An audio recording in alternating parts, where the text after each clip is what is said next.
Welcome to History with Herodotus, where we embark on a journey through the annals of time, unraveling the complexities of human history and exploring the intricacies that have shaped our world.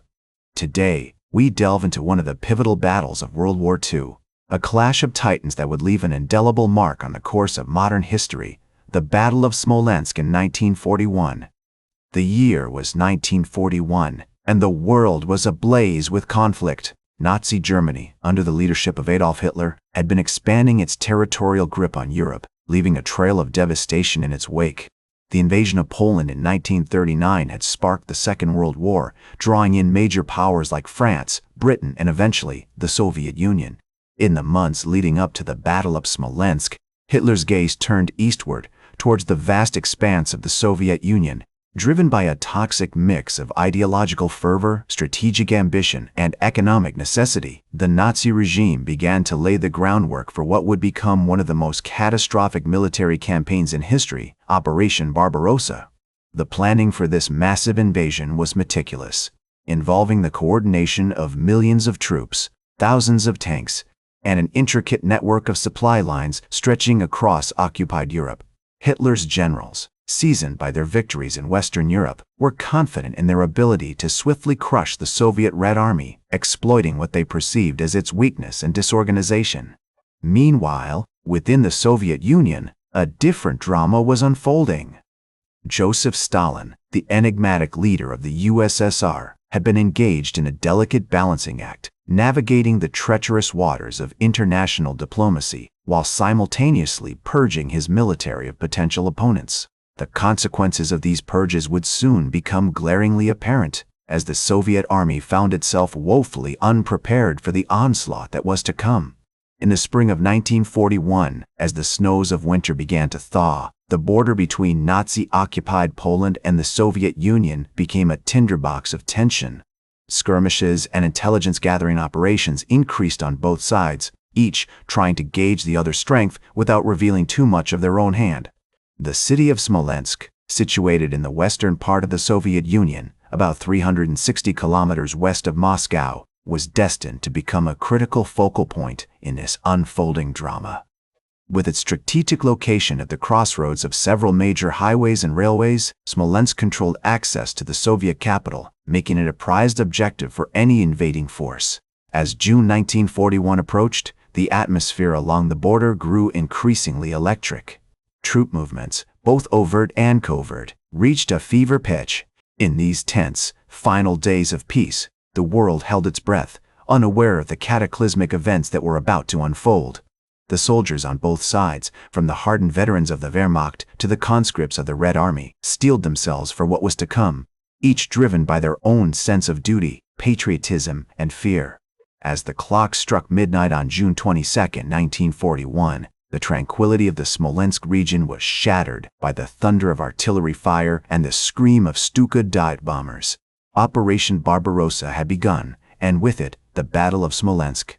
The German army, divided into three main groups, poured across the border like a tidal wave, seeking to engulf the Soviet forces in a swift and decisive campaign.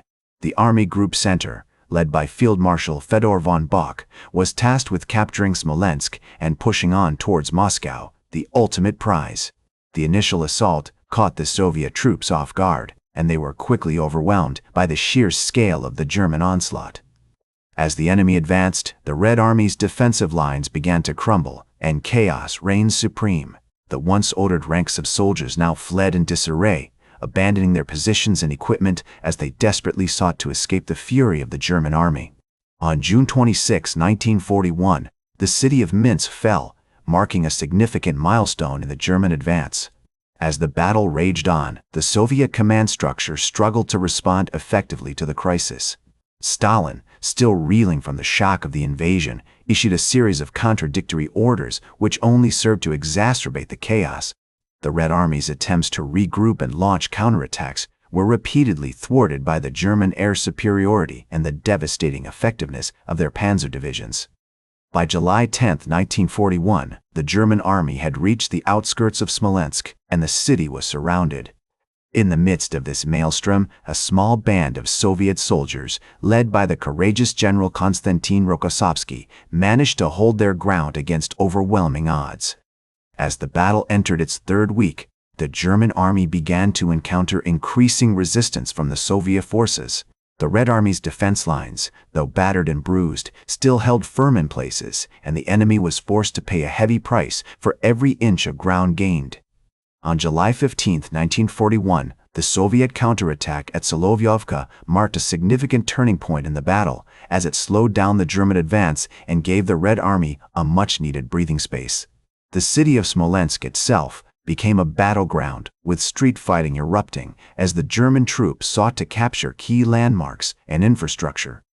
The Soviet soldiers, fueled by desperation and patriotism, fought house to house, determined to deny the enemy control of the city. As the battle raged on, the streets ran red with blood, and the once thriving metropolis was reduced to rubble and ash. By late July 1941, the German army had finally secured the city, but at a steep cost in men and material. The Soviet forces, though defeated, had managed to inflict significant damage on the enemy, and the Battle of Smolensk had become a bloody and defining moment in the war on the Eastern Front. As the dust settled over the ruined city, the true extent of the devastation became clear. Tens of thousands of soldiers lay dead or wounded, and the fate of the Soviet Union hung precariously in the balance. As the dust settled over the ruined city of Smolensk, the Soviet forces regrouped and reassessed their strategy, recognizing that the Battle of Smolensk had been a crucial turning point in the war on the Eastern Front. Although they had suffered a significant defeat, the Red Army's determination to defend its territory had slowed down the German advance, providing a much-needed breathing space for the Soviet High Command to regroup and reorganize its forces. The battle had also exacted a heavy toll on the German army, with tens of thousands of soldiers killed or wounded, and their panzer divisions severely depleted. In the aftermath of the Battle of Smolensk, the Soviet Union launched a series of counterattacks, aiming to push the Germans back and regain lost territory. One such counterattack was the Yelnya Offensive, which began on August 30, 1941, and marked the first major Soviet victory on the Eastern Front. As General Georgy Zhukov, who would later become one of the most prominent Soviet commanders, noted, "The Battle of Smolensk was a baptism by fire for our army, but it also taught us valuable lessons about resilience, adaptability, and determination." These lessons would serve the Red Army well in the months and years to come. As the war on the Eastern Front continued to rage, the Battle of Smolensk became a defining moment in the Soviet Union's struggle against Nazi Germany. The bravery and sacrifice of the Soviet soldiers who fought to defend their city and country would be remembered for generations to come, inspiring future generations to stand up against tyranny and oppression. Today, the Battle of Smolensk is commemorated as a heroic defense of the Soviet motherland, with numerous monuments, museums, and memorials dedicated to the memory of those who fought and died during this pivotal battle. The legacy of the Battle of Smolensk extends far beyond the confines of World War II history, serving as a testament to the enduring power of human resilience and determination in the face of overwhelming adversity. In conclusion, the Battle of Smolensk was a pivotal moment in the war on the Eastern Front, marking a turning point in the Soviet Union's struggle against Nazi Germany. The bravery and sacrifice of the Soviet soldiers who fought to defend their city and country will always be remembered as a testament to the enduring power of human resilience and determination. That's all for today's History with Herodotus.